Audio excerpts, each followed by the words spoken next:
There is plenty of debate about the term woke on this show and what qualifies as woke, but you know it when you see it. And recently, Amazon put out a show that might be their wokest ever, like more woke than Rings of Power. I'm gonna show this picture. That people have to see this picture. You need to see the picture. The picture that speaks 1,000 woke words. That's it. In this new show, the King of England wheelchair goes hard. Yeah. The King of England is black, gay, and disabled. The woke trifecta is what they're calling it. It looks like they hollowed out a barrel of whiskey to make it. It looks way too polished, doesn't it? What was it I said yesterday? It looks like a hipster, a disabled hipster in Bushwick would be using this. Yeah. We have a $25 super chat from Mr. Wombat. He said, if someone dropped $30K for a gaming session with you two, what game are you playing? It doesn't have to be a video game. What would we play? Neither of us are like gamers. We would play 2-player GoldenEye on N64. You said any. It doesn't have to be a video game. Cards Against Humanity. Yeah. 2-player GoldenEye, but I get to, nobody gets to play as, who's the short one in that? Was it Blofeld? I don't remember. You know what? I think we should play Assassin's Creed Shadows for $30K. That would be the right price tag. But yeah, this new Amazon show is called My Lady Jane. And it's based on a young adult fiction series, which should tell you all that you need to know with the way young adult fiction is written for adult women these days. But essentially, it's a fantasy story based on Lady Jane Grey, who was in the English throne for 9 days before she was executed for treason. It's the patriarchy. But it's an alternate history story where Jane Grey actually lives longer than that. And in the show, King Edward is black, gay, and disabled, none of which are historically accurate, but it doesn't matter because it's fantasy. Yes. That's the cop-out that they get every time that they make something in the fantasy genre, is that they can kind of just make up whatever they want. Even if it's based on a historical story, it doesn't matter. They can do whatever they want. So Digital Spy put out an interview with Jordan Peters, who plays King Edward in the show. And you know, I would feel bad for this guy because he's been put in the position to defend this stupidity. Yeah. But at the same time, he's leaning into it. So it seems like he agrees with their decision to do this in the show. Oh, he would have had to be, right? Like, there's no way he didn't beforehand. Yeah, he spoke about his audition. He said, when I auditioned for the role, I sat down with Jamie Babbitt, the director, and she was telling me about the character and how they wanted him to be gay. So that was the very first thing that that's the point here. It's the pace in which they get to this information. They don't talk about the deeper story. They don't talk about the relationships with other characters. They don't talk about maybe how they imagine the show concluding.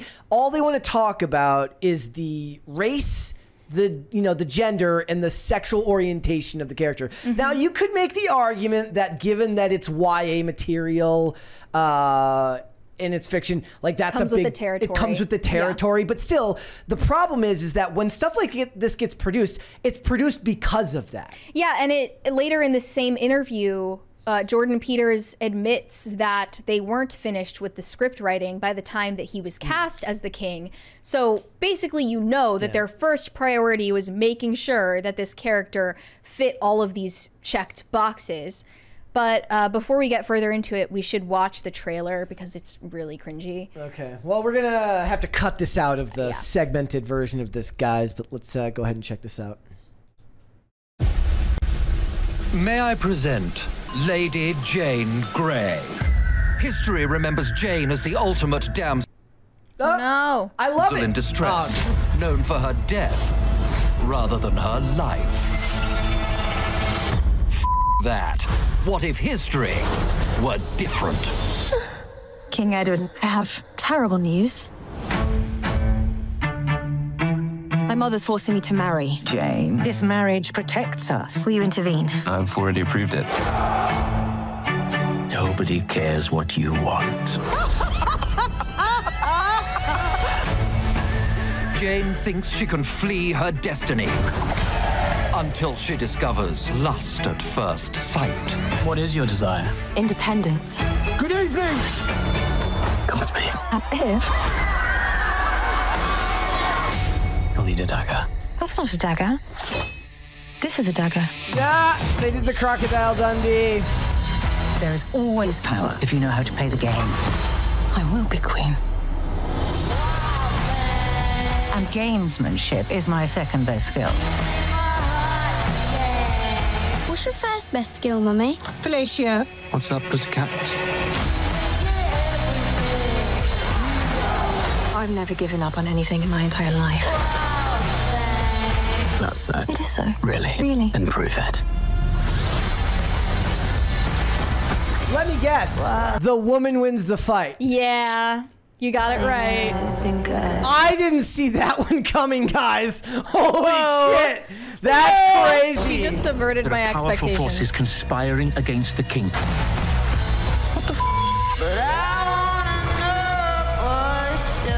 Thought Sister Mary is the rightful heir to the throne. What if there was somebody else? Lady Jane Grey. Lady Jane Grey. Lady Jane, I'm intrigued. It's for you. Nothing's more important than the monarchy. Quite. As you can see, I still have my head. I intend to keep it. I want my life to be mine. Forever. Last chance.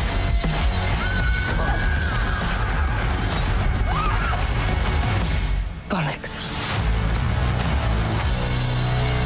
Yeah, so Okay. they just checked every woke box. Oddly enough, the race swap doesn't even bother me in this context because it's not like they're drawing attention to it. It's just is a It's fact not even of the worst part No, of it's it, not. really. Not even by far, because Jane Grey is a strong, independent woman who don't need no man. Correct. She wins all of the fights with men. She doesn't want to get married. She wants to be independent and run her own shit. I am look, I can't pretend to be some type of authority on these types of shows and movies. I love the show Merlin, which is an absolute affront to To historical accuracy. That never bothered me. Look, that had race swapped Guinevere. Loved every second of it. Didn't bother me.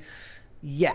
This looked like Abraham Lincoln Vampire Hunter for women. It's Yeah. just, you can only subvert my expectations so many times. Like the whole point should have been like, there's got to be like one thing you leave alone. Maybe the guys win the fights. Maybe, just maybe.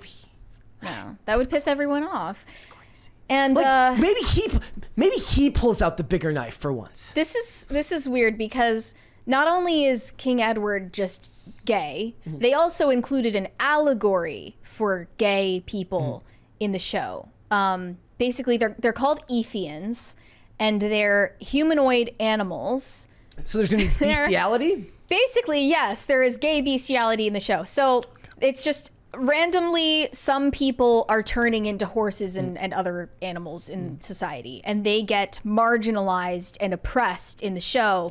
And then the Ethians create their own like gay bars so that they have safe spaces from the rest of society. And then King Edward falls in love with one of the Ethians. So they have like a gay interspecies romance in the show. Maybe if you did just that one and the rest of the show was normal, that would actually be kind of funny. Yeah, pretty Yeah, absurd. but they couldn't help themselves from. It's like they don't have a script editor to help tone it back to find some semblance. I guess the point is it's supposed to be kamikaze. Everything's supposed to be crazy. Maybe it works for them. Like the thing about the fighting was really funny is like I was thinking about it. There's like 20 to 30 years of television. Watch any network television show where like men and women do things that they like they go bowling or they play cards. The expectations are always subverted. The woman always wins the card game. Yeah. She always wins the bowling match. Oh, they go play darts. She beats him in darts. Like when was the last time you actually saw like a dude win in a situation like that? I'm fine with that. Just let the dude win the physical altercation when the dude who's a foot and a half taller than the woman and 100 pounds heavier, maybe then you can strain credibility. No, because you should be, as a white straight male watching this show, you should be having your expectations subverted because That would be how you subvert it. it's going to show you how strong and independent she is. Yeah. To show her win the fight. I love it. It's so you get great. my logic here. See, so thank you, Jeff Bezos, for this show that we really needed in our culture today. It's something I've never seen before. Look, it's totally original. He also made he also is responsible for the Terminalist and Reacher, which are good, and Fallout, and well, yeah, and a lot of like I said, there's like Fallout did the same shit. Yeah. Fallout had that non-binary character that they inserted in there. But I was like running out of things to complain about, where I'm like, you know what? The whole thing was honestly pretty good. But it's a war of attrition. I also really liked... like, okay, fine, there's one non-binary character. And I'm like, no, like, if you're trying to, like, treat me like I'm an idiot, I'm just not going to watch. I also liked the first season of Jack Ryan. Like, they do well with certain stuff.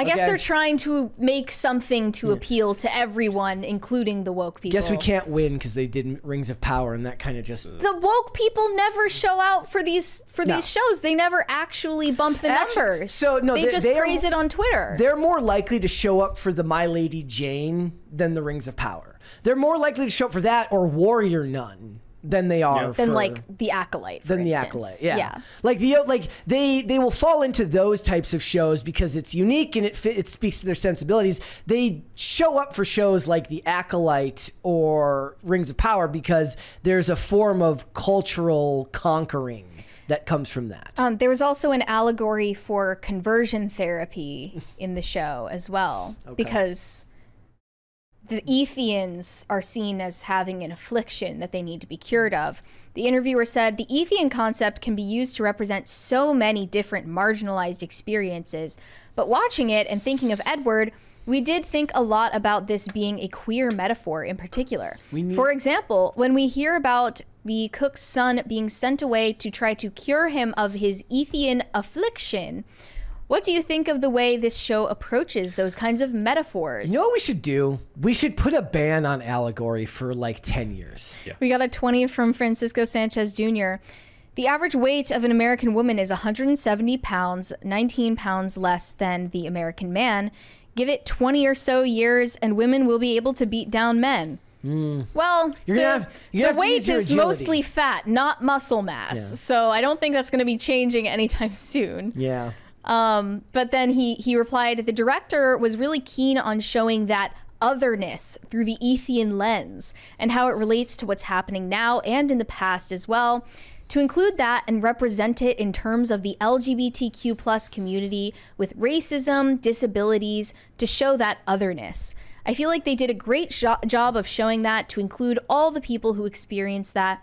They want to be who they are and they want to show it to the world, but because of this society in this world, they're not allowed to do that. And if they do, they get punished for it. We live in a society. Do gay people still think they live in a society that operates like this? Yes. That at least the ones gay people? At least the ones who are writing stuff in Hollywood, yes. Yeah. These people are just off their rocker. They do not speak to the experience of the everyday gay person who is just trying to live their life. Also, isn't it kind of insulting if you're making the allegory about like gay people being less than human? Soft bigotry of low expectations. I don't know.